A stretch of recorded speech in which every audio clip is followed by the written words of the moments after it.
الحمد لله الذي هدانا إلى سبيل الهداية والعرفان وجعلنا من أهل الإسلام والإيقان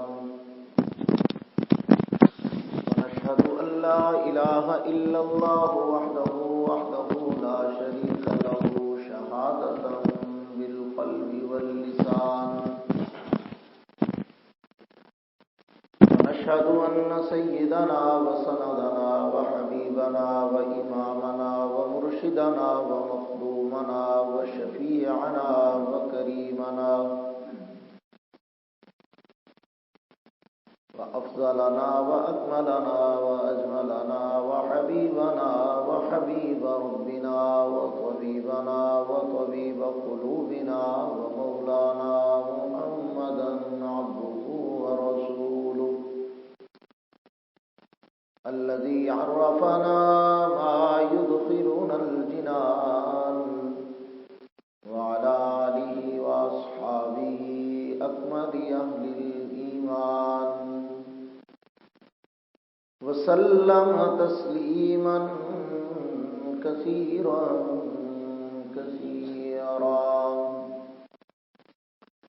أما بعد فأعوذ بالله من الشيطان الرجيم بسم الله الرحمن الرحيم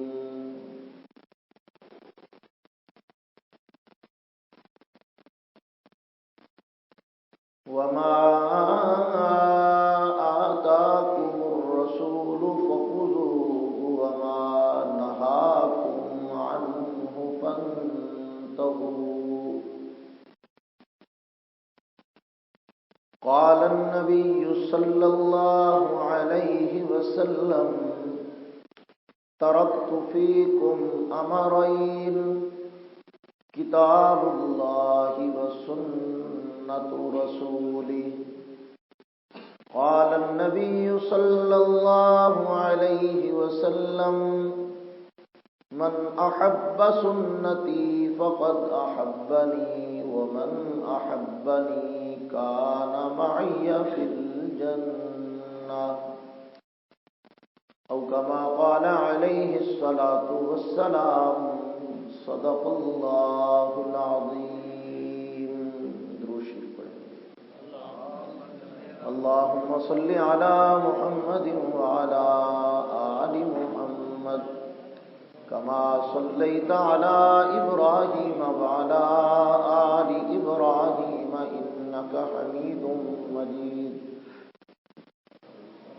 اللهم بارك على محمد وعلى آل محمد كما باركت على إبراهيم وعلى آل إبراهيم إنك حميد مجيد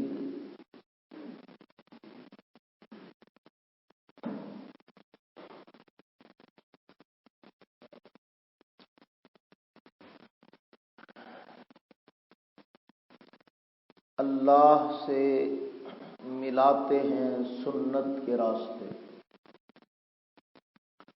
اللہ سے ملاتے ہیں سنت کے راستے، جنت کی طرف جاتے ہیں سنت کے راستے۔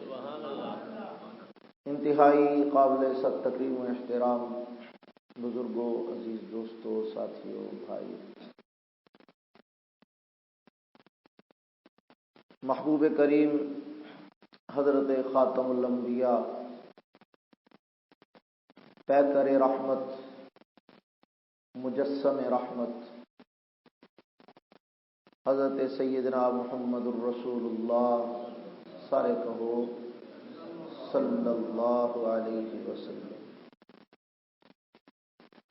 کی سنت طیبہ کے حوالے سے کچھ بنیادی باتیں گزشتہ خطبہ جمعہ میں آپ حضرات کے گوش گزار کرنے کی سعادت اللہ نے نصیب فرمائی تھی۔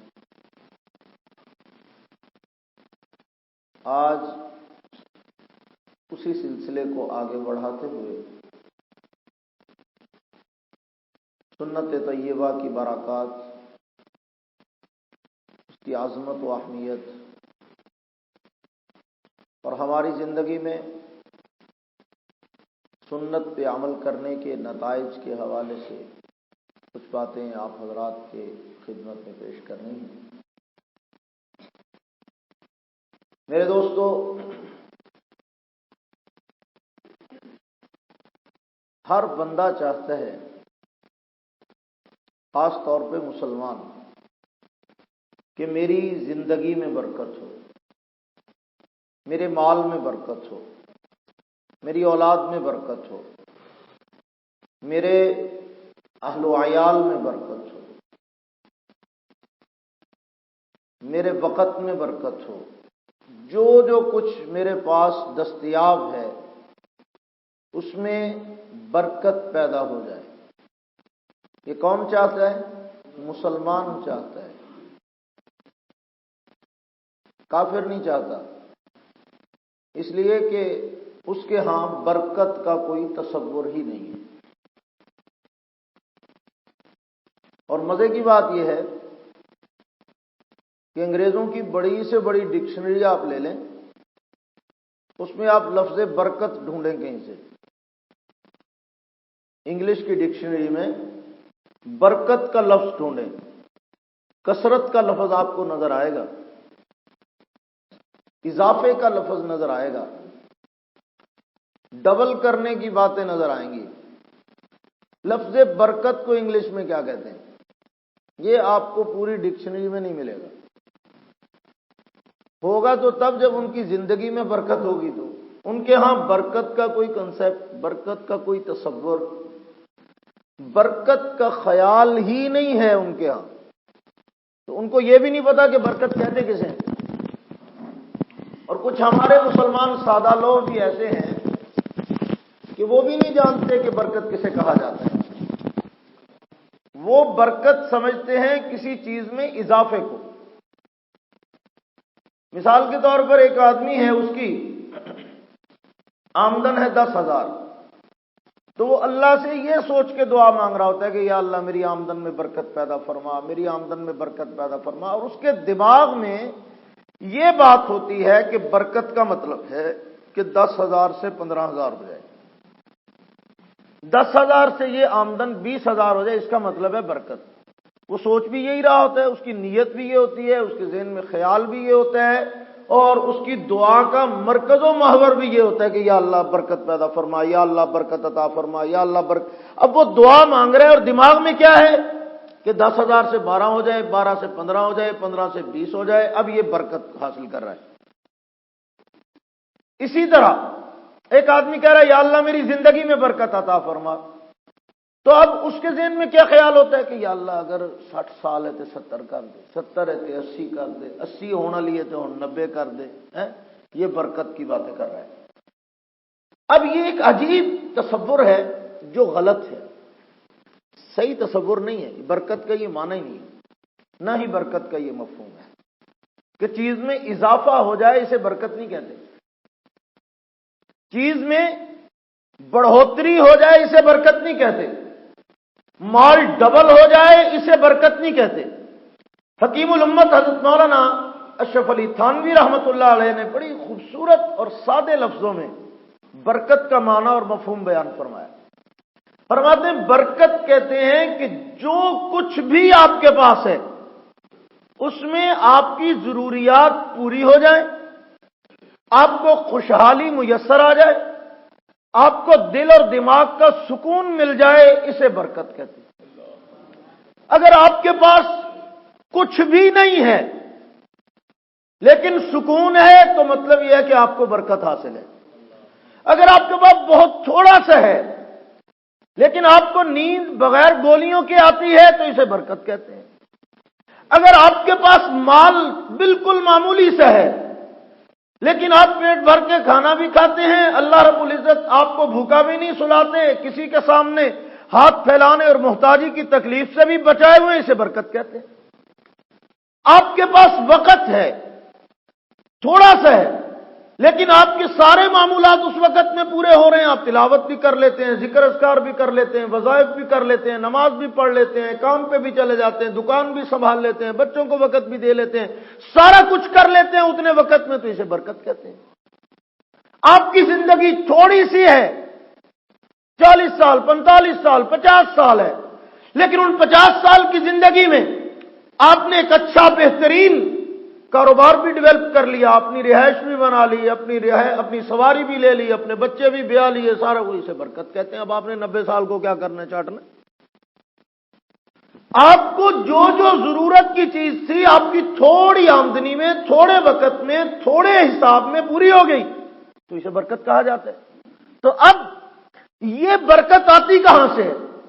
نہ تو کیلکولیٹر سے آتی ہے، نہ حساب کتاب سے آتی ہے، نہ لوگوں سے چھین چھین کے آتی ہے، نہ لوگوں کا حق مارنے سے آتی ہے، نہ زمینوں اور پلاٹوں پہ قبضے کرنے سے آتی ہے، نہ بھتیجوں بھانجوں کا حق کھانے سے آتی ہے، نہ بہنوں کی زمین جائیداد ہڑپ کرنے اور انگوٹھے لگوانے سے آتی ہے، نہ ہی کوئی ادھر ادھر کی ہوشیاریاں چلاکیاں دکھا کے لوگوں کو فراڈ کرنے سے آتی ہے، نہ ہی زیادہ ساری دودھ میں اور مرچوں میں اور نمک میں اور ہر چیز میں زیادہ ملاوٹ کرنے سے آتی ہے۔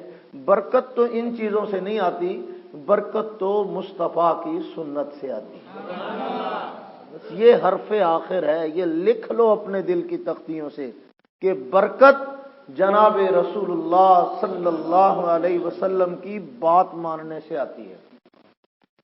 اب آپ کو برکت چاہیے؟ اچھی بولو، آپ کو چاہیے برکت؟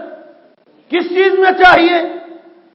زندگی میں برکت چاہیے تو زندگی کو سنتوں سے سجا لیجیے۔ مال میں برکت چاہیے، تجارت میں برکت چاہیے، کاروبار میں برکت چاہیے تو اپنے کاروبار کو جناب رسول اللہ صلی اللہ علیہ وسلم کی تعلیمات و سنت کے سانچے میں ڈھال لیجیے۔ آپ کو اپنے معاملات میں برکت چاہیے تو میرے نبی کی بات کو فالو کیجیے، حضور برکت کی گارنٹی دے کے گئے۔ ایک آدمی سامان بیچ رہا ہے، میں یہ درجنوں بار آپ کو بات کہہ چکا ہوں، لیکن اثر نہ میرے پہ ہوتا ہے نہ آپ پہ ہوتا ہے، اللہ کرے ہو جائے، کہتا تو اسی نیت سے ہوں کہ مجھے بھی اس پہ عمل کی توفیق ملے، آپ کو بھی ملے۔ بلا ضرورت جھوٹ بولتے ہیں، بغیر وجہ کے جھوٹ بولتے ہیں۔ آپ کسی کے پاس مال لینے کے لیے جاتے ہیں، کوئی سودا لینے جاتے ہیں، دکاندار کا آپ سے تعلق، میرے ساتھ اکثر ایسا ہوتا ہے، کئی مقامات ہمارے بعض دوست، بعض محبت کرنے والے ایسے ہیں، وہ حقیقتاً سچ کا مظاہرہ کرتے ہیں، اور کئی ایسے ہیں جو صرف اور صرف یہ ظاہر کرنے کے لیے کہ مولوی صاحب یہ نہ کہیں کہ اس نے مجھ سے بھی منافع لے لیا۔ مجھے کیا ضرورت ہے کہنے کی، میں اندھا تو نہیں ہوں، مجھے بھی پتا ہے دکان ڈالی ہوئی ہے، آپ کی کچھ ضروریات ہیں، کچھ اخراجات ہیں، کچھ ایکسپینسو ہیں، کوئی جو معاملات ہیں، تو اگر آپ نے لے بھی لیا ہے منافع جائز درجے میں تو کوئی بات نہیں، آپ نے چیز مجھے اچھی دے دی ہے، منافع آپ نے مناسب لے لیا تو نو پرابلم، بس ٹھیک ہے، مہربانی آپ کی۔ کسی اور سے لیتا تو وہ بھی تو چھری پھیرتا ہی نا، آپ سے کچھ زیادہ پھیر لیتا، آپ نے تو پھر بڑا لحاظ کیا۔ لیکن اس کے ساتھ یہ کہنے کی کیا ضرورت ہوتی ہے، اب بل دیکھ لو جی، قسمیں نہیں دی آئی ہے، اب اس پہ قسم بھی اٹھائی، جھوٹ بھی بولا، دوسرے کو مطمئن کرنے کے لیے ایک بل بھی دکھایا، کیا ضرورت ہے اتنے پنگے میں پڑنے کی؟ اللہ کے حبیب پیغمبر صلی اللہ علیہ وسلم نے فرمایا قسم اٹھانے سے مال بک جاتا ہے۔ سچی قسم کی بات ہو رہی ہے، جھوٹ تو اور ہی کہانی ہے نا، سچی قسم اٹھائی، فرمایا مال بک جاتا ہے، برکت نہیں رہتی۔ کیا فائدہ ہوا جناب؟ صبح آپ 7 بجے اٹھے، آپ نے کپڑے پہنے، محنت کی، گھر سے بچوں کو چھوڑ کے، سب کو چھوڑ چھاڑ کے آ کے دکان پہ بیٹھے، سارا دن آپ نے مشقت کی، محنت کی، برکت سے پھر آپ خالی رہے۔ کام تو آپ نے سارا پورا کیا، مال بھی بیچا، سارا کچھ، محنت بھی کی، وقت بھی دیا، سٹرگل بھی کی، دماغ بھی صرف کیا، انویسٹمنٹ بھی کی، پیسے بھی لگائے، سارا کچھ کر کے پھر بھی آپ محروم رہے برکت سے۔ کیوں؟ کہ آپ نے اللہ کے نبی کی بات کو پسے پش ڈال دی، آپ نے حضور کی بات کو فالو نہیں کیا۔ میرے محبوب نے کہا تھا قسم نہیں اٹھانی، مال بیچتے ہوئے سنت مصطفیٰ کا خیال کرنا ہے۔ اب حضرت سیدنا عبداللہ ابن مسعود رضی اللہ عنہ کے بارے میں آتا ہے کہ تجارت کرتے تھے تو اللہ نے ان کی تجارت میں بڑی برکت نصیب فرمائی۔ تو ہمارے ہاں عام طور پہ ہوتا ہے، ہم کسی کو امیر ہوتا دیکھتے ہیں نا تو پھر یا تو ہم سے برداشت نہیں ہوتا، تو اگر کسی درجے میں برداشت ہو تو پھر ہم اس سے جا کے پوچھتے جا رہے ہیں یار یہ کیسے ہو گیا، ہمیں بھی بتاؤ کوئی نسخہ ٹوٹکا، ہم بھی امیر ہونا چاہتے ہیں۔ تو اس کی مہربانی اگر بتا دے تو، آج کل تو کوئی نہیں خیر بتاتا، اگر بتائے گا بھی تو گول مول بتائے گا، ایسے پنگے میں ڈالے گا کہ وہ بیچارہ کہے گا کہ بتایا تو اس نے تھا لیکن مجھے تو نہ منافع ہو رہا ہے نہ پروفٹ ہو رہا ہے نہ کام ہے، اس نے صحیح بتایا ہوگا تو کام آگے چلے گا نا۔ کچھ ہڈن چیزیں، کچھ راز، کچھ کاروباری چیزیں چھپا لے گا آپ سے کہ تاکہ یہ میرے مقابلے میں، حالانکہ اس کو اپنے مقدر کا رزق ملنا ہے، ہمیں اپنے مقدر کا ملنا ہے۔ خیر خواہی والی تو کہانی ختم ہو گئی نا، وہ بات ہی ختم ہو گئی۔ چاہیے تو یہ تھا کہ ایک دوسرے کی خیر خواہی ہوتی، ایک دوسرے کا خیال ہوتا۔ وہ ایک مشہور واقعہ ہے نا کہ ایک آدمی کی دکان پر صبح سے لائن لگی ہوئی تھی، مال لینے والے آ رہے ہیں جا رہے ہیں، آ رہے ہیں جا رہے ہیں۔ قریب میں غیر مسلم کی دکان تھی، کسی ہندو کی، کسی سکھ کی، کسی کی غیر مسلم کی دکان تھی۔ اس نے دیکھا صبح سے شام تک بیٹھا ہوا ہے، اس کی دکان پہ نہ کوئی آیا نہ گیا، کوئی ایک دو چار بھولے بھٹکے گاہک آ گئے۔ اب تھوڑی دیر کے بعد ایک آدمی آیا اور آ کر کہتا جی مجھے یہ کچھ سامان چاہیے۔ انہوں نے کہا یار ایک کام کرو، وہ کیا؟ انہوں نے کہا وہ سامنے والی دکان سے لے۔ آپ کے پاس ہے نہیں؟ انہوں نے کہا ہے۔ پھر کیوں لے لوں؟ انہوں نے کہا یار وہ میرا بھائی جو ہے نا وہ بھی گھر سے اپنے بچوں کی روزی کمانے کے لیے آیا، صبح سے بیٹھا ہے، میں چاہتا ہوں کہ دو چار روپے اس کو بھی ہو جائے، میرے جیسی ہی سامان، میرے جیسا ہی مال اس کے پاس بھی ہے، پتہ نہیں لوگ کیوں اس کے پاس نہیں جا رہے، تو آپ اس سے لے لیں، اس کا بھی بھلا ہو جائے گا، اس کے بچے بھی باپ کی راہ دیکھ رہے ہوں گے کہ ہمارا ابا آئے گا، آتے ہوئے کوئی فروٹ لے کے آئے گا، کوئی کھانے کا سامان لے کے آئے گا، کوئی دہی بھلے لے کے آئے گا، کوئی فروٹ چاٹ لے کے آئے گا۔ ہر ایک کی کوئی نہ کوئی خواہش ہوتی ہے، کوئی تمنا ہوتی ہے، اس کے بچوں کی بھی کچھ امیدیں ہوں گی۔ اب یہ خیر خواہی یہ اللہ کی نبی کی تعلیمات کا حصہ ہے، جناب رسول اللہ صلی اللہ علیہ وسلم کی تعلیمات کا حصہ ہے۔ اب وہ آدمی جب جا کے دوسرے دکاندار کو کہتا ہے بھائی یہ اتنی بڑی لسٹ ہے سودا، وہ ایک دفعہ وہ بھی حیران ہوتا ہے کہ یار یہ ابھی تو اس دکان پہ کھڑا تھا یہاں کے، انہوں نے کہا کیوں ادھر سے سودا نہیں ملا؟ انہوں نے کہا ہے تھا اس کے بعد، پھر لیا کیوں نہیں؟ انہوں نے کہا اس نے مجھے یہ کہہ کے بھیجا ہے۔ اس نے کہا اچھا سودا تو لے لے، میں اپنے والا سودا لینے کے لیے اس کی دکان پہ جاتا ہوں، اس کو جا کے کہتا ہے یار جس نبی نے تجھے یہ خیر خواہی سکھائی ہے اس نبی کا کلمہ مجھے بھی پڑھا، مجھے بھی اس نبی کا امتی ہونا چاہیے۔ میرے دوستو یہ اخلاق اور کردار ہمیں رسول اللہ کی سیرت و سنت سے ملتے ہیں، اس سے کفر متاثر ہوتا ہے، اس سے لوگ ایمان کے دامن سے وابستہ ہوتے ہیں، ہماری ہوشیاریوں چلاکیوں سے نہیں۔ جناب رسول اللہ صلی اللہ علیہ وسلم جب دنیا میں تشریف لائے تو آپ کیا سمجھتے ہیں دنیا میں تاجر نہیں تھے؟ دنیا میں بڑے بڑے فنکار نہیں تھے؟ دنیا میں بڑے بڑے پراپرٹی کے ڈیلر نہیں تھے؟ دنیا میں بڑے بڑے بزنس مین اور دکاندار نہیں تھے؟ دنیا میں غلے کے تاجر نہیں تھے؟ دنیا میں امپورٹ ایکسپورٹ کا کاروبار کرنے والے، وہ اللہ کے بندے سب کچھ تھا، لیکن میرے رب کو زمین کا یہ نقشہ پسند نہیں آیا۔ میرے پیغمبر کو اللہ نے اس لیے نہیں بھیجا کہ تاجروں کی ایک نئی جماعت پیدا کرنی تھی، میرے اللہ نے پیغمبر کو اس لیے نہیں بھیجا کہ کچھ نئے بزنس مین پیدا کرنے تھے، پیغمبر کو اللہ نے اس لیے نہیں بھیجا کہ کچھ نئے دنیا کے اندر بڑے ہوشیار اور چالاک لوگ پیدا کرنے تھے، نہیں، بلکہ اللہ نے ایک ایسی جنس متعارف کرانی تھی جو ناپید ہو چکی تھی، جو دنیا میں نہیں تھی۔ بڑے بڑے تاجر تھے، یہودیوں میں اتنے اتنے بڑے تاجر اس وقت موجود تھے کہ پوری دنیا میں اس کی مثال نہیں ملتی۔ بڑے بڑے امپورٹ ایکسپورٹ کے کاروبار جن کے قافلے جاتے تھے، جس طرح تمہارے کنٹینر آتے جاتے ہیں نا، ایسے ان کے قافلے سامان ٹنوں کے حساب سے لے کے دوسرے ممالک میں جاتے اور دوسرے ممالک سے ادھر کے ممالک میں آتے، وہ جاتے ہوئے بھی سامان لے کے آتے تھے، آتے ہوئے بھی سامان لے کے آتے تھے، ڈھیر ان کا کاروبار تھا، تو تاجروں کی کوئی کمی تھی دنیا میں؟ تو میرے محبوب کو کس لیے بھیجا؟ اس کام کے لیے جو نہیں ہو رہا تھا۔ وہ کیا کام تھا؟ وہ تھا دعوت کا کام، وہ تھا لوگوں کو جنت کا راستہ دکھانے کا کام، وہ تھا لوگوں کو ہدایت کی راہوں پہ گامزن کرنے کا کام، وہ تھا انسانیت کا رشتہ اپنے خالق و مالک سے جوڑنے کا کام۔ اس لیے آمنہ کے لال دنیا میں تشریف لائے، رحمت کائنات، فخر المرسلین، خاتم الانبیاء، ہدایت کا سامان لے کے صراط مستقیم پہ گامزن کرنے کے لیے کائنات میں تشریف لائے، اور یہ کام دنیا کی کوئی مخلوق نہیں کر رہی تھی جو میرے پیغمبر نے آ کے اپنے صحابہ کو سکھایا۔ یہ خیر خواہی تھی۔ میں عرض کر رہا تھا کہ کوئی امیر ہو جائے نا تو دل چاہتا ہے کہ یار ہم بھی امیر ہوں، حضرت سیدنا عبداللہ ابن مسعود رضی اللہ عنہ نے کاروبار شروع کیا، امیر ہو گئے، ڈھیر دولت، ڈھیر مال۔ اب کچھ لوگوں نے حضرت سے پوچھا کہ حضرت بتائیے یہ آپ کے کاروبار میں اتنی برکت کیسے ہوئی ہے؟ آپ کے کاروبار میں اتنی برکت کیسے ہوئی؟ حضرت نے 2-4 اصول بتائے، فرمایا میں ان باتوں پہ عمل کرتا ہوں، یہ ساری برکت حضور کی بتائی ہوئی ان باتوں کی وجہ سے۔ انہوں نے کہا وہ کیا؟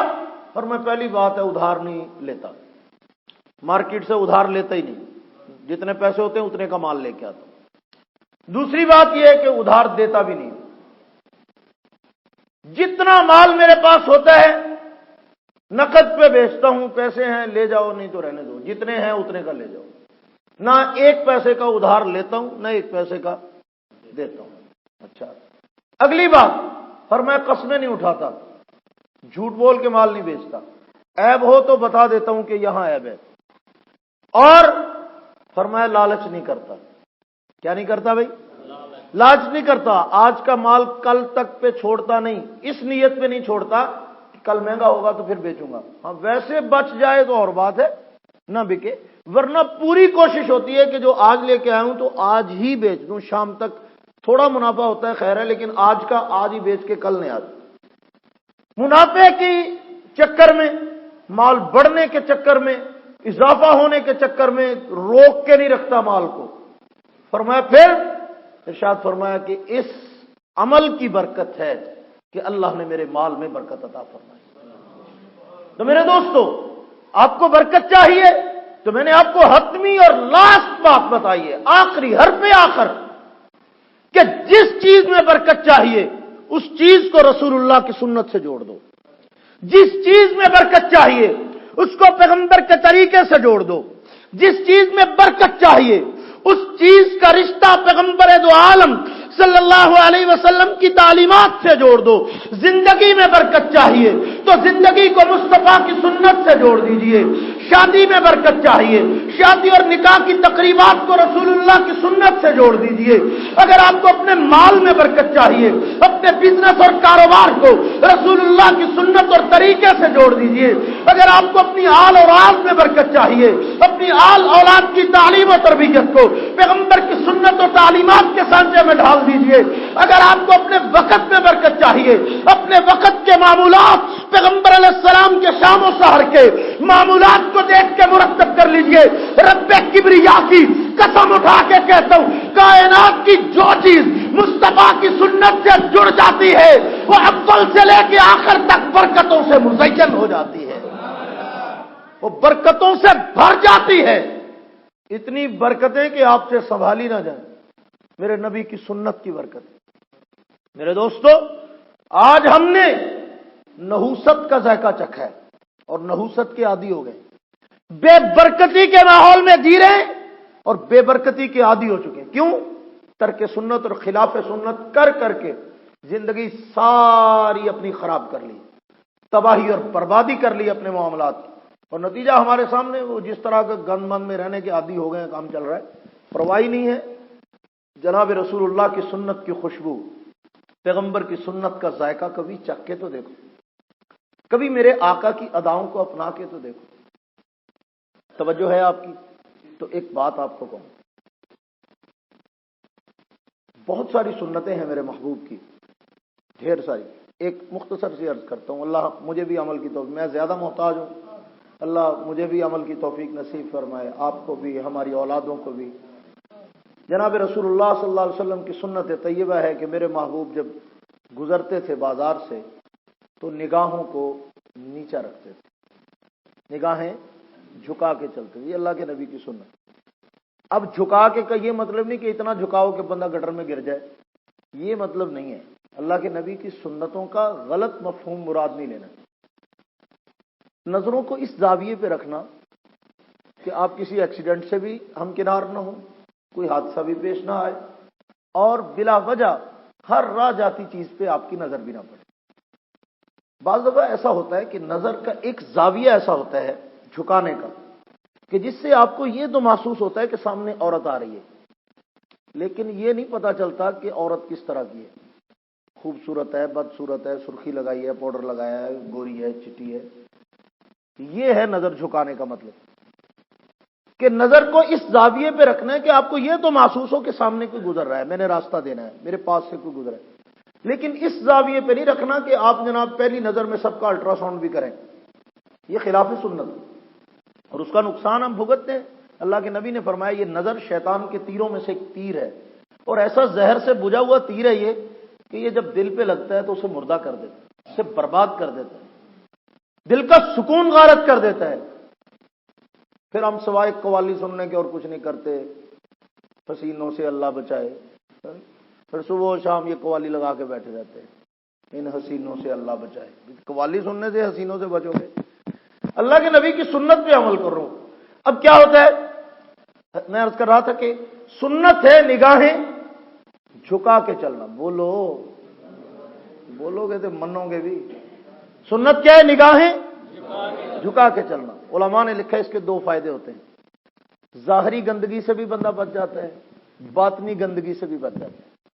ظاہری گندگی کیا ہے؟ نیچے کیچڑ ہے، کوئی گارا پڑا ہوا ہے، کوئی غلاظت پڑی ہوئی ہے، کوئی گندگی پڑی ہوئی ہے، کوئی ٹھوکر لگنے والی چیز ہے، کوئی کانٹا ہے، کوئی پتھر ہے۔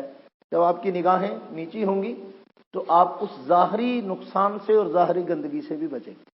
تو ظاہری چیزیں جو نجاست کا ذریعہ بنتی ہیں، آپ کے کپڑوں کو ناپاک کرنے والی، آپ کے جسم کو ناپاک، اور نگاہیں جھکائیں گے تو باطنی گندگی جس سے دل آلودہ ہوتا ہے، جس سے دماغ آلودہ ہوتا ہے، جس سے سوچیں خراب ہوتی ہیں، جس سے فکر آلودہ ہوتی ہے، جس سے انسان کا دل و دماغ سکون سے عاری ہو جاتا ہے، ان گندگیوں سے بھی آپ بچ جائیں گے۔ تو یہ برکت آپ کو کب حاصل ہوگی؟ جب حضور کی سنت پہ عمل کریں۔ ایک آدمی نے بڑی عجیب بات کہی، انہوں نے کہا یار آپ کہتے ہیں اللہ کو بندوں سے بہت پیار ہے، بہت محبت ہے، بہت ہی، تو اگر اتنی محبت ہے تو ہمارے دو اتنے بڑے دشمن اللہ نے پیدا ہی کیوں کیے، ایک شیطان اور ایک نفس؟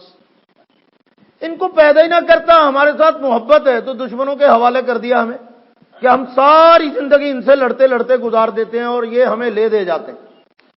ایک طرف شیطان ہماری جان نہیں چھوڑتا، وہ رنگ برنگے جناب منصوبے بنا کے گفٹ پیک کر کے اعمال ہمیں دیتا رہتا ہے کہ نہیں کوئی بات نہیں، چلے گا اللہ بڑا غفور رحیم ہے، تو پکار صحیح باقی خیر ہے، وہ چکر چلاتا رہتا ہے۔ دوسری طرف سے ہمارا نفس ہمیں پوری طرح سے گناہوں کے مین گیٹ کھول کے دیتا ہے کہ چل قدم بڑھاؤ، میں بھی تمہارے ساتھ چلتا ہے۔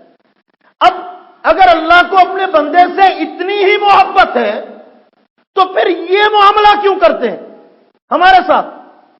توجہ کیجئے ذرا، اس اللہ والے نے بڑی عجیب بات لکھی، انہوں نے فرمایا اللہ نے قرآن میں کہا ہے انا ولی اللہ الذین آمنوا، فرمایا اللہ جو ہے وہ ایمان والوں کا دوست ہے۔ کیا ہے؟ ایمان والوں کا دوست ہے۔ اب جب ہم اتنی بات پڑھتے ہیں ہمارے ذہن میں خیال آتا ہے کہ عجیب دوستی ہے کہ دو بڑے بڑے دشمن ہمارے مقابلے میں کھڑے کر دیے، یہ دوستی ہے بھائی؟ اللہ فرماتے ہیں میں ایمان والوں کا دوست ہوں۔ اللہ فرماتے ہیں بڑی عجیب بات، اسی آیت سے پتہ چلتی ہے کہ میں ایمان والوں کا دوست ہوں۔ اللہ والوں کی نظر بڑی گہری ہوتی ہے۔ ایک بزرگ نے بڑی خوبصورت بات لکھی، انہوں نے کہا اسی آیت سے پتہ چلتا ہے اللہ کی محبت کا کہ اللہ فرماتے ہیں ایمان والوں میں تمہارا دوست ہوں۔ یہ دو دشمن اس لیے کھڑے کیے ہیں پتہ چلے کہ تم بھی میرے دوست ہو کہ بس میں ہی تمہارا دوست ہوں۔ کیوں سمجھے ہو؟ دوستی یک طرفہ ہوتی ہے کہ دو طرفہ ہوتی ہے؟ جو یک طرفہ ہوتی ہے وہ سولی ہوتی ہے، وہ دوستی نہیں ہوتی۔ جو یک طرفہ ہوتی ہے وہ پھانسی کا پھندا ہوتا ہے، لٹکا رہتا ہے بندہ پھر پیکج کر کے۔ جو یک طرفہ ہوتی ہے وہ ذلت اور رسوائی اور تباہی اور بربادی ہوتی ہے۔ دوستی تو ہوتی دو طرفہ ہے، جس میں دونوں طرف سے محبت ہو، رسپانس ہو، پیار کے بدلے میں پیار، وفا کے بدلے میں وفا، محبت کے بدلے میں محبت۔ آپ کی محبت کا اچھا رسپانس اسے ہی دوستی کہا جاتا ہے۔ احسان کے بدلے میں احسان، اخلاق کے بدلے میں اخلاق، اچھائی کے بدلے میں اچھائی، اسے دوستی کہا جاتا ہے۔ یک طرفہ نہیں ہوتی۔ اللہ فرماتے ہیں دوست تو میں ہوں تمہارا، لیکن پتہ چلے کہ تم میرے ہو کہ کسی اور کے ہو۔ اب یہاں آگے پتہ چلتا ہے ادھر شیطان کھڑے ادھر نفس کھڑا ہے۔ اللہ فرماتے تم میرے دوست ہو۔ اب جب کوئی رسم آتی ہے، کوئی رواج آتا ہے، کوئی معاملہ آتا ہے، کوئی زندگی کا مسئلہ آتا ہے، اس وقت میرے اللہ اپنے بندے کو دیکھتے ہیں کہ اب یہ میرا دوست ہے کہ شیطان کا دوست ہے۔ اگر تو اس کی بات کو اگنور کر کے، اس کے خلاف کر کے میری طرف آئے گا میرے محبوب کی سنت پہ آئے گا تو پھر میرا ہی دوست ہوا نا. تو پھر اللہ فرماتے ہیں صرف میں ہی تمہارا دوست نہیں، تم بھی میرے دوست ہو. میں تم سے راضی، تم مجھ سے راضی. لیکن اگر اللہ کہی جائے میں تمہارا دوست ہوں، اور یہ کہ نہیں اب ہم اس کو تو ناراض نہیں نہ کر سکتے حضرت ابلیس صاحب کو. اللہ کہہ رہے ہیں تو میرا دوست ہے، میں تیرا دوست ہوں، میرا تیرے ساتھ تعلق ہے، تو میرا بندہ ہے، تو ایمان لے کے آئے، تو میرے نبی کا امتی ہے، مجھے تجھ سے محبت ہے. اور یہ محبوب صاحب کیا کر رہے ہیں؟ یہ شیطان کے راستے پہ چل رہے ہیں. یہ کیا کر رہے ہیں؟ یہ نفس کی باتیں مان رہے ہیں، یہ اللہ کے حکموں کی خلاف ورزی کر رہے ہیں. تو دوستی چلے گی کتنے کے دن چلے گی؟ ختم، ٹوٹ جائے گی تڑک کر کے. تو توڑی ہوئی ہے ہم نے سب نے. اللہ نے ہمیں دوست بنایا اور ہم نے اللہ کی دوستی کو ٹھکرا کے شیطان کی دوستی کو ترجیح دی. نہیں دی. مکر جانے سے کام چلے گا. میں اکثر کہا کرتا ہوں کہ بیمار بندے کو اپنے آپ کو بیمار مان لینا چاہیے، بوڑھے بندے کو اپنے آپ کو بابا جی مان لینا چاہیے. 90 سال کا بابا ہو اور اس کو بندہ کہ ماشاءاللہ آپ بزرگ ہو گئے. میں بزرگ ہو گیا، میں تو چھال مار سکنا. چھال مارے گا تو ہڈیاں تڑائے گا نا. وہ بابے کو چاہیے کہ مان لے کہ میں بابا ہو گیا ہوں. بھائی اب کھونٹی پکڑ کے چلے، اب سہارا لے لے. اب کسی کو کہے یار یہ مجھے اٹھانا ذرا، کوئی بات نہیں، اب تو بزرگ ہو گیا یار. بابے آدمی کو ذرا اپنے آپ کو بابا ماننے میں خیر ہے، کسی بزرگی میں خیر. اگر ایک آدمی بیمار ہے، بجائے علاج کرواؤ اس کے ڈاکٹر صاحب کہے کہ بیٹا آپ اپنا ٹیسٹ کرواؤ، دوائی کھاؤ. امین دوائی کھاؤ، میں صحیح. وہ بھیا آپ کا رنگ بتا رہا ہے، آپ کی حالت بتا رہی ہے، دن بہ دن کمزور، دوائی کھاؤ. امین دوائی کھاؤ، میں ٹھیک ہے. کیا ہوگا؟ موت کے منہ میں چلا جائے گا. جتنا مرضی بہادری، خالی اس طرح کی بہادری دکھانے سے بیماری کا مقابلہ ہوتا ہے. ایسے بیماری سے ٹھیک ہو جائے گا؟ سوال ہی پیدا ہے. بیمار آدمی اپنے آپ کو بیمار مانے گا تو علاج کروائے گا نا. وہ پہلے اپنے آپ کو یہ طے کرے گا کہ واقعی مجھے کوئی تکلیف ہے، اب مجھے دوائی کھانی چاہیے. او بھائی آپ اس بات کو ماننے کے لیے تیار ہی نہیں ہو کہ ہماری شیطان سے یاری ہے. ہم شیطان اور نفس کو خوش کرنے والے کام کرتے مانتے ہی نہیں ہو. کرتے بھی ہو اسے خوش، اس کے طرز عمل پہ چلتے بھی ہو، اس کی باتوں کو مانتے بھی ہو، اور پھر اس کے بعد یہ بھی نہیں مانتے، کہتے نہیں کلمہ پڑھے حضور کے غلام ہیں. چنگے حضور کے غلام ہیں. پٹی حضور کی غلامی کی باندھی ہوئی ہے ماتھے پہ، کام سارے شیطان کو راضی کرنے والے. تو یہ طرز عمل سوائے اپنے آپ کو دھوکہ دینے کے اور کچھ نہیں. اور یہ دھوکہ آپ کو جنت میں نہیں پہنچا سکتا کہ آپ اپنے آپ کو یہ دھوکہ دیتے رہیں اور پھر اسی دھوکے کی بنیاد میں آپ جنت میں چلے جائیں. یہ ممکن نہیں ہے. یہ سوال ہی پیدا نہیں ہوتا. یہ اپنے دل سے خام خیالی نکال دیں. جنت کا راستہ آسان ضرور ہے پر دھوکے بازی والا نہیں ہے کہ آپ کوئی اور کارڈ دکھا کے کام چلا کے نکل جائیں. یہ نہیں چلے گا. وہاں تو حقائق پہ فیصلے ہوں گے اور حقیقت سنت مصطفیٰ پہ عمل کرنے میں. سمجھ رہے ہیں میری بات؟ اب ہم مسجد میں آتے ہیں نا، ہمارا دل ہی نہیں لگتا. حالانکہ بندہ سوچے کہ مسجد تو اللہ کا گھر ہے، یہاں تو دل لگنا چاہیے. تو لگنا تو جب چاہیے جب دل آئے گا. تو دل مسجد میں آتا ہے. جو دل اتنا آلودہ ہو چکا ہوتا ہے، جس میں غیروں کی محبتیں بسی ہوئی ہوں، جس میں غیروں کا پیار بسا ہوا ہو، جو ادھر ادھر کی فضولیات میں مبتلا ہو، اللہ اسے اپنے گھر میں آنے دیتے ہیں؟ اللہ تو بندے کو آنے سے پہلے کہتے ہیں چل پاک ہو. وہ پاک ہوتا ہے، وضو کرتا ہے، غسل کرتا ہے، جس طرح کی بھی اسے پاکی کی ضرورت ہوتی ہے. پھر چونکہ اس نے ظاہری ریکوائرمنٹ پوری کر لی ہے تو اللہ فرماتے چلو تو چونکہ پاک ہو گیا تو آ جا. تو دل تو پاک نہیں ہے، انہوں باہر ہی چڑھے، پھر وہ باہر ہی رہتا ہے. تو جب وہ آتا ہی نہیں ہے تو لگے گا خاک. مسجد میں دل نہیں لگتا. بھی مسجد میں آتا کہاں ہے دل؟ دل تو مسجد سے باہر ہوتا ہے، جو مسجد میں ہونے کے باوجود ہمیں کھینچ کھینچ کے باہر بلا رہا ہوتا ہے کہ تو مسیطے ہی بہ گیا، تو نکلیا ہوں باہر، بس کر صوفی ہو گئے، ساری زندگی میں مسیطے گزار چھڑنی ہے، تو مولویوں کو بس تینوں اور کو کام ہی نہیں رہا. اب یہ دل ہمیں کہانی سنا رہا ہے. میں باہر کھلوتا تو اندر بیٹھا بھائی. اب یہ دل ہمیں مسجد کی طرف کیوں نہیں آنے دیتا؟ کہ یہ پاک نہیں رہا، اس میں اللہ کے نبی کی محبت نہیں بسی ہوئی، رسول اللہ کی سنتوں کا پیار نہیں بسا ہوا. تو میرے دوستوں، میں نے آپ کو پچھلے جمعے میں بھی کہا تھا کہ اس کے لیے کوئی علیحدہ کورس کرنے کی ضرورت نہیں ہے. اپنی زندگی کے اعمال کو صرف ڈھالنا ہے، مزین کرنا ہے، میک اپ کرنا ہے. میک اپ سمجھتے ہو؟ آپ کو بتایا تھا پہلے میک اپ کا مطلب؟ نہیں بتایا؟ چلو آج بتا دیتے ہیں. پھر میک اپ کسے کہتے ہیں؟ اللہ اکبر. میک اپ بدصورت کو خوبصورت بنانے کا نام میک اپ نہیں ہوتا. بعض لوگ یہ سمجھتے ہیں کہ بدصورت کو پینٹ شینٹ کر کے خوبصورت بنانے کو میک اپ کہتے ہیں. اسے دھوکہ کہتے ہیں. اسے کیا کہتے ہیں؟